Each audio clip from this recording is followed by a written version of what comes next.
Today I'm talking to Dan Berry, who's an old friend of mine. We've worked on projects before. But Dan is the Director of Behavioral Science at Hill+Knowlton, where he leads teams both across New York and London. Before this, he worked for the UK government's Department of Health, where he set up their behavioral insights function. And for anyone who hasn't come across Hill+Knowlton, they are a global public relations firm who work on consulting projects with companies all over the world. They're headquartered in New York, but with over 80 offices dotted all over. And they employ around 2,500 people. And so Dan, thanks so much for talking to me this morning. I really appreciate your time so that we can get into the ins and outs of what it's like to work in behavioral science in industry. Cool. Yeah, thanks, Joe. Happy to speak to you and to talk virtually with your colleagues and students. Great. And so maybe I'll just start by just describing how we both met. So we met in London at a behavioral economics event quite a long time ago now. I think it could have been in 2012, maybe. So 8 years ago. And I believe it was an event with Drazen Prelec and George Lowenstein at the London School of Economics. And, or it could have also been actually an event where they were releasing that behavioral science book for the first time. I think it was the book. It was Adam Oliver's book, I think. Okay, Adam Oliver's book. And you asked a question. You asked a really good question, and that's why I recall then chatting with you afterwards, partly because you asked such a good question. Okay, that's good. I can't remember what the question was. Well, it was 8 years ago, so that's okay. And then at that event, there was also Jon Yakimowicz, who's now a professor at Harvard Business School. And we all got together and started working together on a very cool project where we tried to increase medication adherence. And so this is while you were at the UK government's Public Health Behavioural Insights team, or Department of Health's Behavioural Insights team. And we ended up running a project with thousands of patients all over London, where we added different stickers to drug packets to basically try and increase adherence. And that got published a couple of years ago. That was a great project to work on together. It was quite a long slog, but you were an excellent partner in it, and I appreciate that.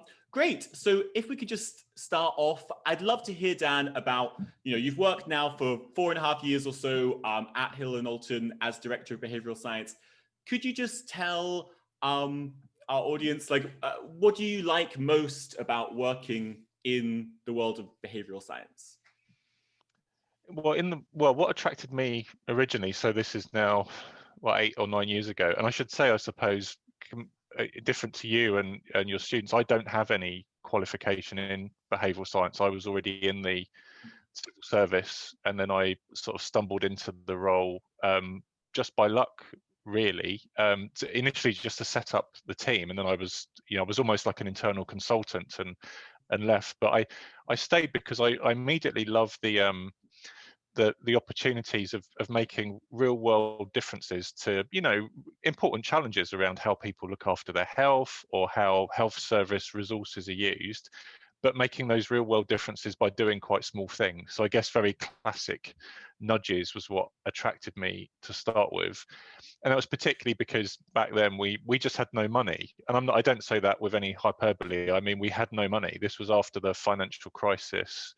The government was used to spending, sometimes millions of pounds, millions of dollars on big, health awareness campaigns about alcohol or obesity, and suddenly that was gone completely. So we had to be innovative and do things differently. So I really like that. And then what's kept me interested is seeing, all of the other ways that behavioral science can, help tackle real world challenges. So not just nudges, the classic sort of, change a few words, don't interfere with anyone's liberty, but how that understanding of how people actually think and behave in the real world can help us do all sorts of things and address more complicated problems as well. So, for example, we work on challenges like road safety or how, as you mentioned, Joe, how to get patients to take their medication, which is enormously problematic and complicated. But behavioural science has a role in helping us better understand why current, practices don't work or don't work as much as we want, and to generate new ideas. And they may be nudges, they may be more complex interventions. So I guess that's what I like. It's the real world applicability, whether it's the small nudge, which is great and we love those, or if it's the slightly more complicated part of a bigger way of tackling a problem. Great, thanks, Dan.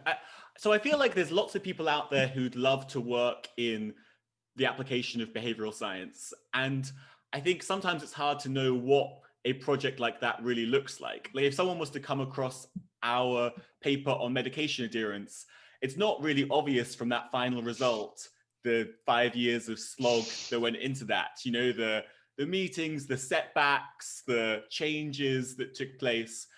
And I guess I'm wondering, from the perspective of someone interested in working in this area, could you maybe describe one of your favorite projects you've worked on? And if you could just try and describe like the steps that went into that, so that someone could kind of have an idea about maybe like the length of time and the resources, etc., that would be great. I'll describe one that I've worked on at my current place, so Hill+Knowlton, and the challenge is really interesting in that the client, maybe I'll comment on this first of all, because it might explain some of how businesses are interested in behavioural science. So our client, the person who paid for the project, is actually a drug company that makes a cure for a horrible disease, hepatitis C.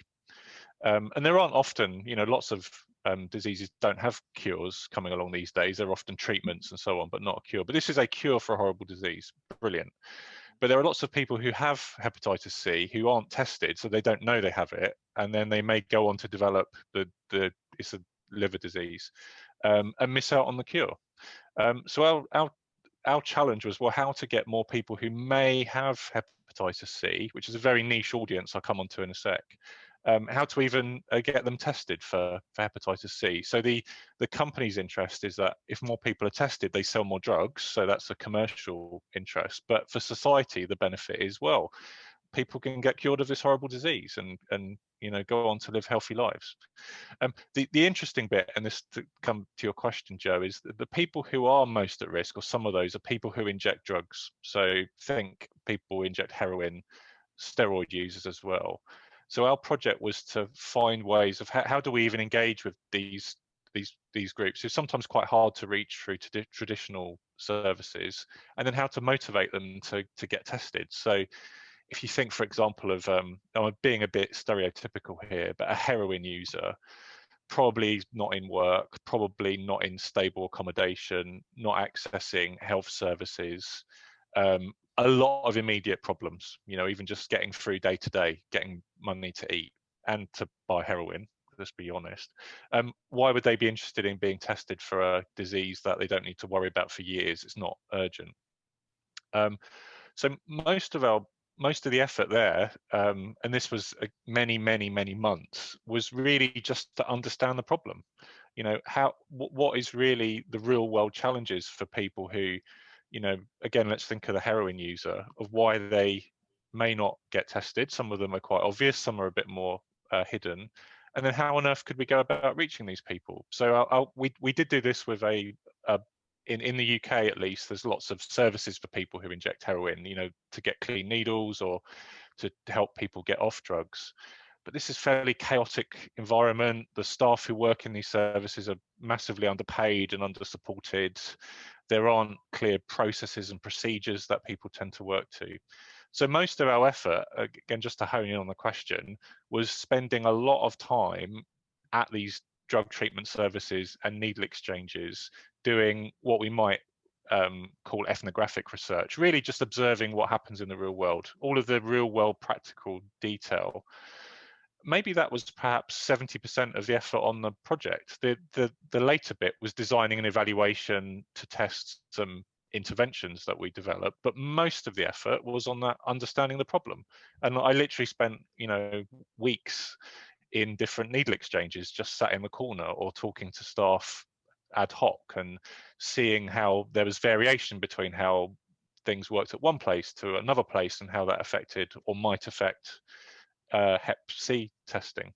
And then actually in this case, the evaluation was quite pragmatic. The example, Joe, you mentioned about the medications adherence project we worked on, that was a very high quality, high standard randomized control trial. This was much more real world. It was a difference in difference study, but it was much more pragmatic given the difficult circumstances. But I'd say overall, most of the effort was on understanding the problem. A good chunk of the rest of the effort was on designing the best evaluation we could. And probably the smallest thing was actually designing the nudges, because it was all the masses of meetings and approvals and partners to engage with and bringing people along so that all of the people we were working with felt part of a project. That's where all the time goes. So if you're a budding behavioral scientist, there is the cool bit of designing the intervention, love that. There's the cool bit of designing an evaluation and writing it up for publication, brilliant. There's a lot of time in talking to people, building relationships, sometimes governance processes, and just really, really, really understanding a problem. You don't often read that in the, I don't know, I know that books like Nudge, they don't pretend to do that, but don't skip it, I suppose. That's the tough bit and the time consuming bit. That is fascinating. I love that project. That sounds great.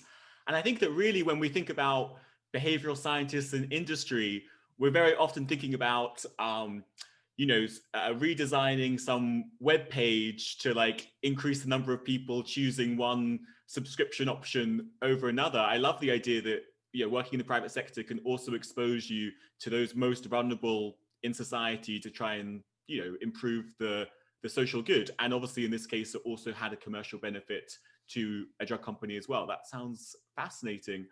And I'm really interested in so you've described that the project was mostly this ethnographic piece at the start. But when you are justifying the costs of time at the beginning of the project, you might not know how long that ethnographic part is going to take.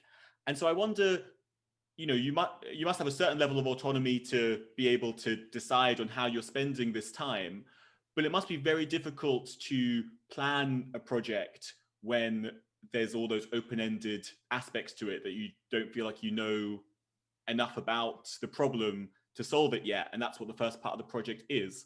So would you mind just commenting on when you're budgeting or planning for these projects, have you kind of learned a rule of thumb, or do you just have to keep it open-ended and say, I can't give certain costs until that first stage is done, for example? Yeah, I mean, it is a big challenge. So I do have to bring in revenue. I work for a consultancy. I'm managed. I've got targets on revenue I need to generate. And you're right. It's not just estimating it, but the clients really want to buy that, and the answer is not always. So some healthcare clients, I think generally they appreciate the value of all sorts of research, whether that's this sort of exploratory research or evaluation. Other clients we work with, I can think of like consumer goods clients, for example, it's not part of their job. So making a case for, hey, we should spend a lot of time on research is really hard and sometimes just not possible. We just can't do it to the standard we want. So maybe we just have to go with a best guess sometimes. With healthcare clients, the debate is easier, but you're right, still estimating how long all that takes is really hard. And I just have to build in some flexibility. I should also comment for those of you who may be new to what it's like to work as a consultant, because I do have to sell my time. I have to budget for every half an hour of my work. I have to do timesheets covering every day, broken down into half-hour increments, and clients potentially could look through all of that detail to see, well, what have I charged them for? So it's mostly based on time. Sometimes it's fixed fee projects. But yeah, they'll want to interrogate that. So if I've spent 2 days sat in a drug treatment center, that adds up to quite a lot of money to charge this company. They need to know why that is. And then the point about estimating how long these things take, yeah, it's a trial and error, and over time you get to know how long some things take. Sometimes you just have to cut your cloth. We've got 2 days of research time. We just have to do the best we can in 2 days. And then it's quite nice in a way, especially doing desk research.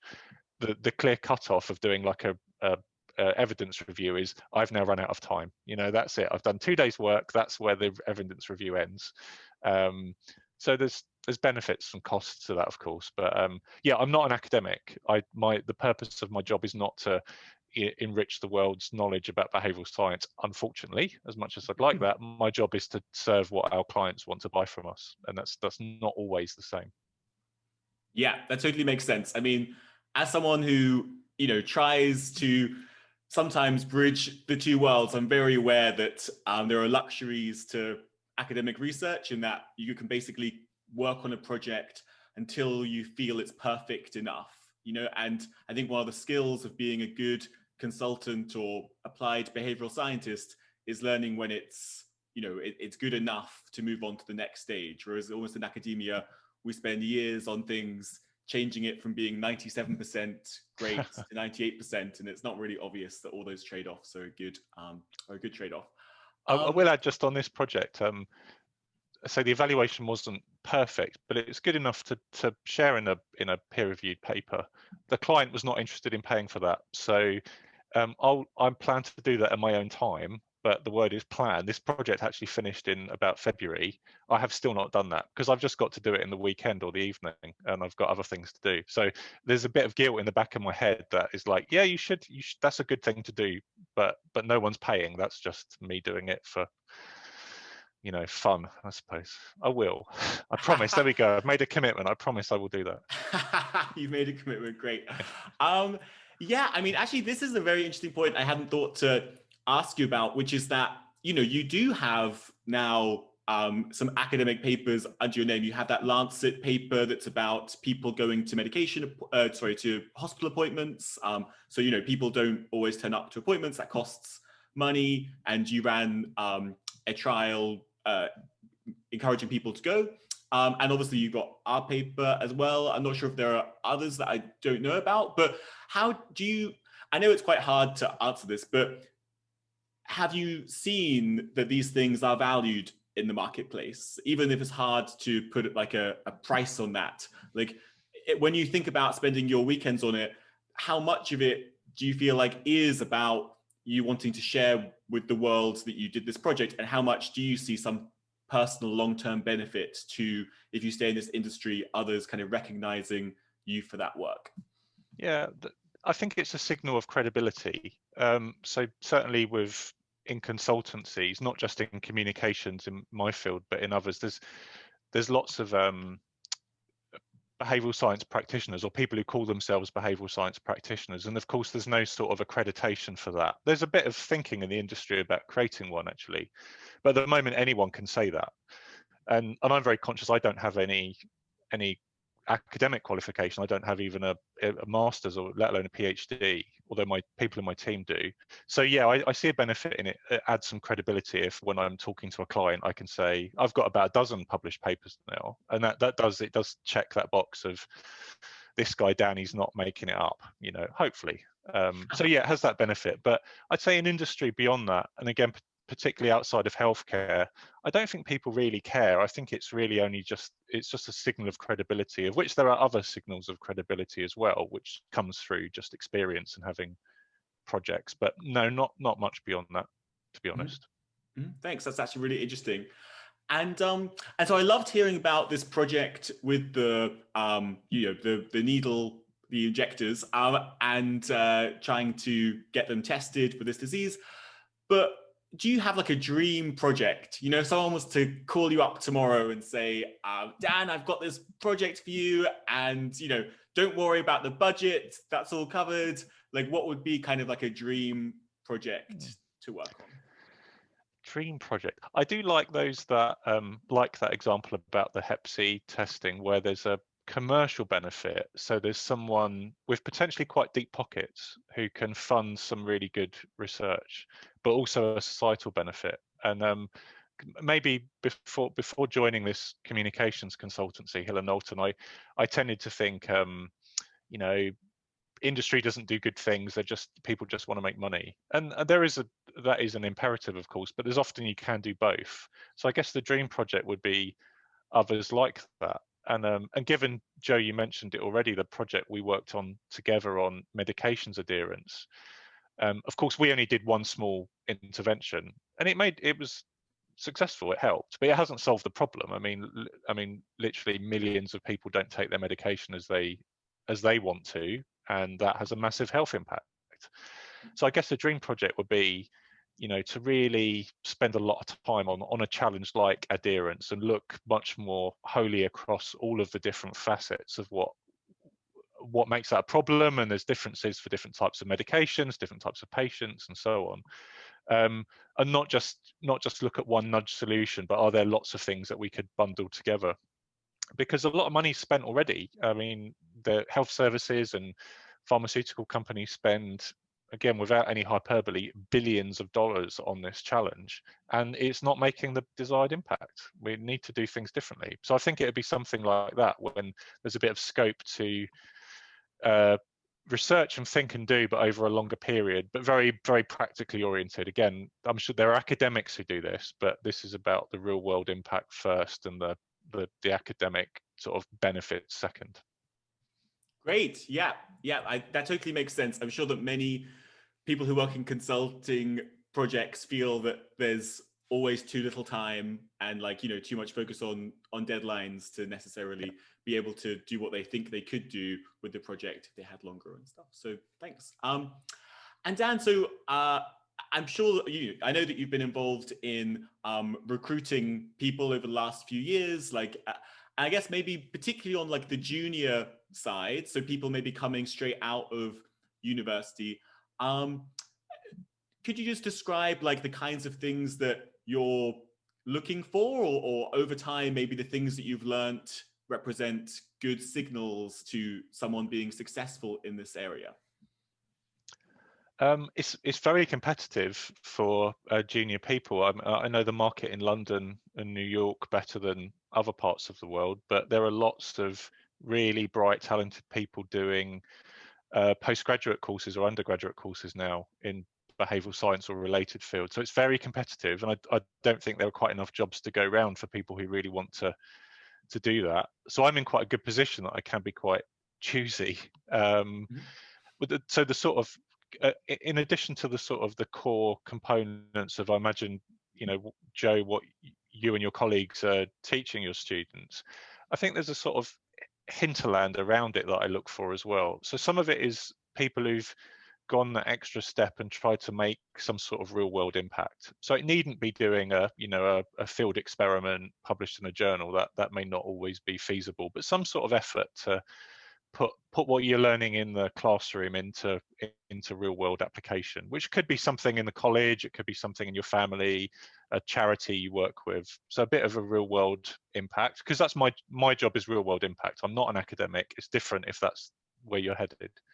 The other bit about hinterland is one of the reasons I really enjoy where I am now, and I'll just say a bit more about Hill+Knowlton. So I lead the behavioural science team, which is it varies a bit depending on how you count some part-time people. It's only about 5 people in a company of about 2,500 people. So those 2,495 other people, they do very different jobs. They're graphic designers and social media experts and public affairs experts like lobbying and 100 other things. And I really like when you combine expertise from behavioural science with those other skills. So I work a lot with our creative strategists, we call them. So people who create, let's say you're working for a commercial company, a brand, we create a whole marketing and communications campaign for them. So my bit is, how does behavioural science help us understand their audiences, and they turn that into creative campaigns. So I really like that crossover. So to answer the question, I particularly look for people who also either really like that and they want to work with other disciplines in a very multidisciplinary team effort rather than just behavioural scientists, or people who have that themselves. Maybe you're also a budding graphic designer or something like that, and having those two sets of skills together, I think there's great career opportunities for people. If you're good at 2 things, even if you're not the best at one thing, if you're above average at 2 things, I think that really sets you in good stead to do well in consulting and in-house jobs. That sounds great. Yeah, that's great advice. And just in terms of you working with these other units within Hill+Knowlton, I know that when I've spoken to other people in the past about their jobs in behavioral science, they've talked about some problems with turf war internally. Now, might not want to say too much about this, but just in your general experience, like because behavioral science is a new field, some units within a company might feel like traditionally some of this stuff was theirs to own, so maybe in the past, behavior change was considered like a kind of marketing function, and behavioral science often does sit within a marketing function still in some companies, but in others it's kind of separated out and reports higher up. And so could you maybe just describe any tensions or maybe things that you've learned that have let you ameliorate like concerns by others about these kinds of turf interests? Yeah, and the premise really resonates. So working with a range of like communications and marketing experts, so even if they've never heard of the jargon behavioral science, they're probably doing that anyway. Some very good marketing people, I mean, even, corny examples like if you watch Mad Men and stuff like that, these are people who, these are non-academic, but they're applying behavioral science. I mean, Cialdini's work, a lot of that was on frontline marketing and sales reps. That's where he came up with the principles of persuasion. It doesn't have to have that academic background. So yeah, a lot of the people I work with, they could react badly to someone coming along and saying, hey, I'm a behavioral scientist, I know about how people behave, because they think they do as well, and they probably do, but maybe just not in the same way that we would approach things, with a bit more of a theoretical approach, maybe a bit grounded in some sort of set of jargon that can be quite helpful actually of identifying problems. That can be a bit new. So yeah, I think there could be a tension with people who think they know how to understand people and how to influence them, which is, I guess, the core of what my job is too. Some of it is just trying to bring people along. I mean, I don't observe turf wars where I am. I did in my previous job in the Department of Health, and I think that's just the nature of big bureaucratic organizations, which can have quite a lot of sort of fences within them. I think that's inevitable for any job. But currently, I think it's just a collaborative, open-minded approach. So we have separate data and analytics teams, for instance. We have separate strategy and planning teams, but there's a lot of crossover between what we do. And I just think we all work it through quite pragmatically. I think that's something I would reflect from being in an agency. There's a real focus on delivering the project for the client and just making do however that affects the organization. So you just bring the right people onto a fairly dynamic team. Whereas certainly in the Department of Health, so the civil service where I was before, there was a lot more organizational structure that mattered. And it was this team that did this and that team that did that. And maybe a bit less of a focus on just, getting the right people together for the project. I don't think that's behavioral science specific, though. I think it's just a nature of different organizations. Yeah, that all makes sense. And this is definitely an area of life that I know nothing about. Academics were just totally like on our own working on these random projects. It's not, all the structure is something that I'm fascinated by, but I've never really experienced much of. And so just on a very practical note on this, within an agency, you work on a project and maybe, you've budgeted for the project and you said that there's going to be an evaluation at the end. Within your team, you might not have capacity to do that evaluation. So there's a data science team who you're going to bring in. Do you have like an internal market where you're paying an hourly or daily rate for those internal people so that the manager of that team is kind of compensated for their team being used elsewhere and is able to like manage? Or is it more like there's an expectation that a certain amount of time and energy can be kind of moved over seamlessly without having to budget for it? No, we absolutely do have that internal market. Yeah. We use some different language to describe it, but yeah, that's exactly it. So if I've got a project and I need some analytical time that I don't have in my team, I have to almost buy the hours from another team, and then they get the revenue. It all builds to the overall company revenue, which is really what matters most. But yeah, at the end of the year, I have a financial target to hit, and if I've doled out all that money across the agency, well, I get a pat on the back for bringing the money in for the agency, but I haven't met my target. So I think again, that's if any of you are thinking about not just communications agencies but a whole range of consulting, I think that's just how a lot work, and it's a balance. Yeah. Mm-hmm. The, And the you were the talking best about, parts of partnership we like, though, are academics. I mean, these are I've got a couple at the moment of partnerships with academics who are helping with evaluation and analysis.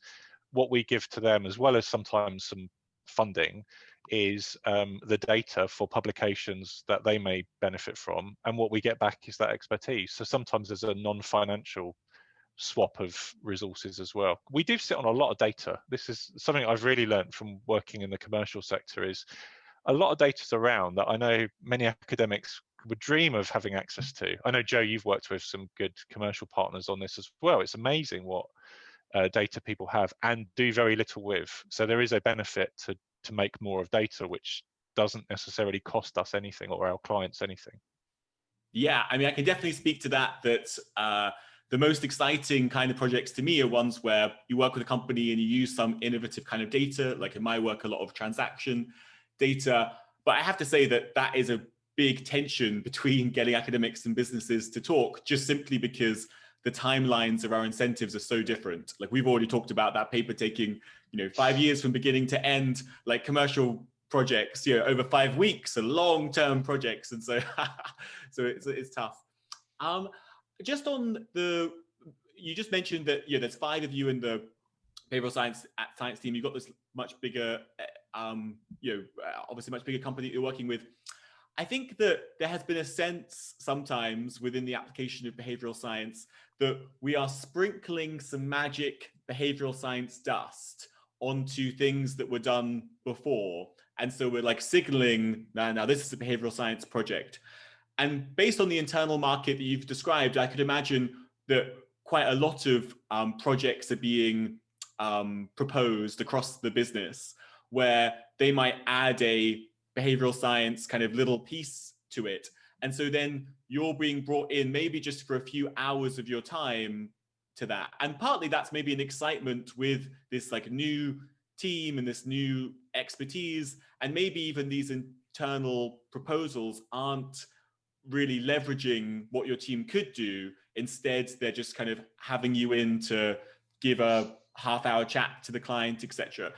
Have you seen, or could you just talk a little bit about those kind of short-term versus long-term trade-offs? That maybe you could be pulled in too many directions for very small pieces that again might not be good for your targets or budgets, versus educating other parts of your business about what you could deliver, and then it turning into kind of more substantial pieces of work.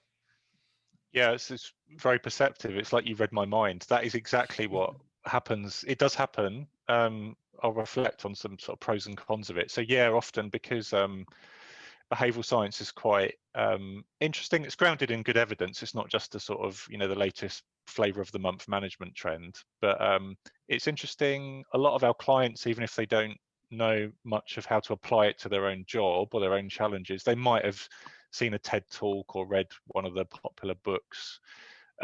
So yeah, then there is a risk that, me or someone in my team turns up to try and win new business from clients. We always use the language of pitching for new business. So turn up at a pitch and show some snazzy examples and get everyone to go, wow. And then we say, yeah, we're going to build that into your campaign. And then we really don't, because we're being pulled in too many directions. There is a risk of that. The main way I challenge that internally is that I think we could do that once to clients and sell stuff that's then not generally grounded in behavioral science. To do it twice, though, then you're exposed as potentially being a charlatan. So it's not a good long-term business plan. And we're not just a tiny consultancy who might vanish. We're a company that's been around for 90 years. So we need to keep clients for a long time. Some of our clients we've had for 30 years. So yeah, we need to think long term, not just almost hoodwinking someone into something that's not really quite what we've said it is. On the other hand, though, I do want people to be enthusiastic about it. I don't want it to be, well, unless you have a PhD or a master's, or like me, unless you're working it full time, you can't. This isn't for you. You can't touch it. That's not what I want to encourage among among the whole company I work in, I want people to be enthusiastic and imaginative and try and build it into their job. So it's a bit of a tightrope to walk, and some of my job is that balance between trying to encourage people to be enthusiastic, but also a bit behavioral science police, frankly, just to keep an eye on what are we saying, and how would it be something I'd want to put my name on the front page of the newspaper tomorrow. That's always the sort of test I've got in my head, and it's a constant check. Mm-hmm. Yeah, Very good very question though. interesting. It totally resonates. Yeah. Yeah, I'm sure that that's something that lots of people are dealing with, who are these new chief behavioral scientists in companies. It's lots of people want a piece, but sometimes maybe it can be more talking than doing if you're pulled in too many directions. And so you talked a bit about differences between working for healthcare companies versus other companies. I'm interested in where is the budget coming from your clients for these projects? So, I mean, for example, for me, when I've been working with companies on projects, I feel like very often the people I'm talking to is a head of customer insights person. So there's kind of a marketing function, and then within that, there's a kind of market research / consumer insights function, and they seem to be the ones with the money that pay for projects that I work on. But I could also imagine that large companies also have they have innovation or R&D kind of bits. Obviously, I know that you work not just in kind of marketing, but in consulting for other areas of the business too. Just maybe could you comment on where's the money coming from your clients, and maybe does the scope of the project differ a lot based on where the money's coming from, or is that that doesn't matter so much? It's just wherever there's a pot they'll use for this kind of project. Yeah, no, it's a really good question. So our starting point, because we're a communications company, public relations communications, is that our clients tend to be the communications team in a company. And they're sometimes different to marketing. Sometimes marketing is separated from communications. Sometimes they're bundled together. So that tends to be the starting point. But over time, especially as we've got to know some clients a bit, then we do move into maybe other parts of the organization, like, as you say, Joe, some places, especially big tech companies, for instance, they do have innovation teams in-house or budgets for that. And then insights functions. I'm always astounded by the amount of money companies spend on fairly bog standard market research. I mean, 6 figures easily just doing fairly standard surveys and hundreds and hundreds of interviews. Those polling companies are very expensive. It always shocks me how much they can charge for a nationally representative sample of 2,000 people. It's I just feel like, oh, that's my research of 5 years if you just pay. Yeah. So, yeah. I agree. So when we get into those conversations, it's often, well, don't spend that. Spend half of it on something a bit different, and maybe you'll get something a bit different than the 20 previous consumer surveys you've done that have told you the same thing. So it's nice to get into those conversations, and that's really where we want to be, really, because although to be clear, I do work in a communications agency. That is the focus of what we do, helping clients understand and communicate with people. But we take quite a broad definition of how that applies to behavioral science. And yeah, sometimes it's more innovation, sometimes more insights and research. It is fascinating to see where all these budgets sit. It's not uniform. Different companies obviously organize themselves differently, but there can be really big discrepancies. So maybe that the communications, this is what we see typically, the communications team may have a much smaller budget than the marketing team.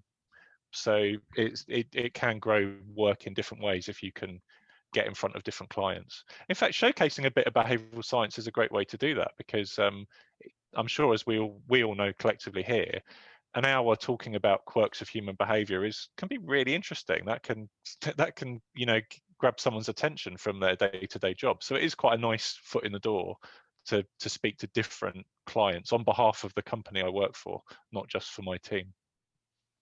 Yeah, great. And Dan, one of the last questions I wanted to ask you was about your experience managing people across different countries. I guess there's 2 parts to the question. One, I'm interested in just what that is like working in an international company where both your clients and some of the people you're working with are based all over. But I guess as a second part, I'm also interested in how you see behavioral science maybe being different in different countries. I know that probably your best experience would be between the US and the UK, but you might have also had other projects with people in the continent or other places where their kind of conception of what behavioral science is and how they're applying it is different. But maybe could we just start with, because I presume at the Department of Health, that wasn't something that you were dealing much with. Everyone's in Whitehall, you could probably go down the corridor and knock on most people's door. Whereas now, you're on, even before pandemic times, like you were, you're on Zoom with people all over the world. Like, have you learnt kind of skills or abilities that made you better at managing people or managing client relationships across borders as you've worked at Hill+Knowlton over time? Yeah, good question. Again, this is often fairly top of mind for me. So yeah, most of my team is split across London and New York, and we're sort of growing functions in other parts of our global network. I'll come to that in a second. Yeah, it is hard. I mean, and before COVID, there was always an expectation that you had to be quite present in front of clients. So it feels so wasteful. The amount of times I've flown, God knows what cost and time as well for a fairly short meeting, and which you really, really could do on Zoom. I think there is a role for face-to-face, especially as you get to know colleagues and clients. But after a point, it's almost astounding thinking back to the old world of the amount of travel and time that involves to be in the room with people. So a lot of it is about that. About being present, and also the perception of being present. So there is the perception that if I work with a client outside the UK, so let's say even a client based in New York, I don't really know enough about their context because I don't live in New York or the States. And I think there's probably a bit of truth to that, but also a perception that clients tend to want someone present who has the same accents and stuff like that. Until COVID, though, I mean, that's changed everything. I mean, as you guys are finding right now, we're doing this sort of thing right now. We all live on Zoom. It's changed it a lot. So even managing my team in New York, it feels so. I now have the same conversations with them in New York as my team in London because it's all on Zoom. It's exactly the same. It's only the hours difference that makes any difference. So maybe that will be a permanent change that makes this sort of global working more positive. There'll be much less travel ongoing because people have seen it's not. I don't think we'll keep to no travel. I'm sure some of that will come back quite rapidly, but not to the same level. That would be my guess, and I'd welcome that, frankly. Yeah, I definitely agree with that. I feel like within academia, there's also been a kind of bubbling concern, not only about the environmental impact of travel, but at least within academia, a bubbling concern about the social inequalities it creates too, where like if going to these conferences boosts your like reputation and stuff, then you kind of entrench inequality because like people who come from richer schools can like go to and who are located in places like the US versus elsewhere are able to go to more of these things, and that's like a problem too. It's hard to believe everything will just snap back to normal. I guess I've always personally felt like if you meet someone in person once, then it's body language, it's expressions, it's a warmth that still seems a bit lacking on Zoom. But then after that, then it's quite easy to switch. But I guess I agree with you that in some ways we're just going to have to get better at being less awkward on Zoom, because I don't think those opportunities for those first meetings are always going to be there anymore. No, I agree. And to reflect on that a bit more, and to the second part of your question, there are some cultures where that face-to-face conversation, particularly the first time, but not only, is even more important. It's just valued more culturally. And Middle Eastern cultures in particular, you really couldn't before COVID have a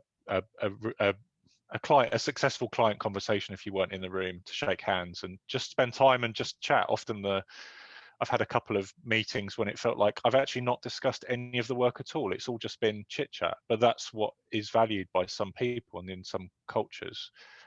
So moving to that second part of the question, so most of my experience has been, before joining Hill+Knowlton, entirely UK. Now, mostly UK and US and Canada. Outside of that, though, the application of behavioral science, or what clients know about behavioral science, what other companies are doing applying behavioral science, is really variable, but generally a lot less. So there's a lot of potential. Certainly for Hill+Knowlton, we want to be among the first in some markets like Singapore, like Dubai, and some European markets. We're much more further ahead and novel than we are in the UK and the US.